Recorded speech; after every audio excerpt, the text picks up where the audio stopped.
हाय students, तर आज आपण शिकणार आहोत अपूर्णांक संख्या. अपूर्णांक संख्यांमध्ये छेदाधिक अपूर्णांक आणि अंशाधिक अपूर्णांक असे दोन पार्ट असतात. तर आज आपण त्याच्याविषयी थोडी माहिती घेऊयात. छेदाधिक अपूर्णांक म्हणजे ज्या अपूर्णांकाचा छेद अंशापेक्षा मोठा असतो तो अपूर्णांक म्हणजेच छेदाधिक अपूर्णांक.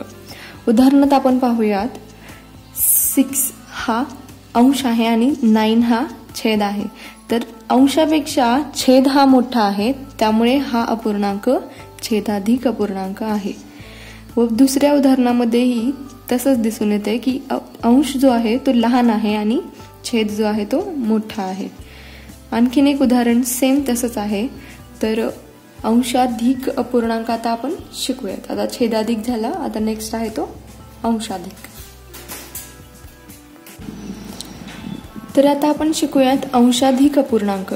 तर अंशाधिक अपूर्णांक जो आहे तो छेदाधिकच्या विरुद्ध असतो. म्हणजेच थोडक्यात अंशाधिक म्हणजे काय ते जाणून घेऊयात. अंशाधिक म्हणजे ज्या अपूर्णांकाचा अंश हा छेदापेक्षा मोठा असतो तो अपूर्णांक अंशाधिक अपूर्णांक असतो.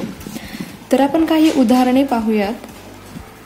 9/2 म्हणजेच 9 अंश हा मोठा आहे आणि छेद 2 हा लहान आहे, म्हणजेच अंशाधिक अपूर्णांक. आणि दुसराही त्याच पद्धतीचा आहे आणि तिसराही सेम तोच.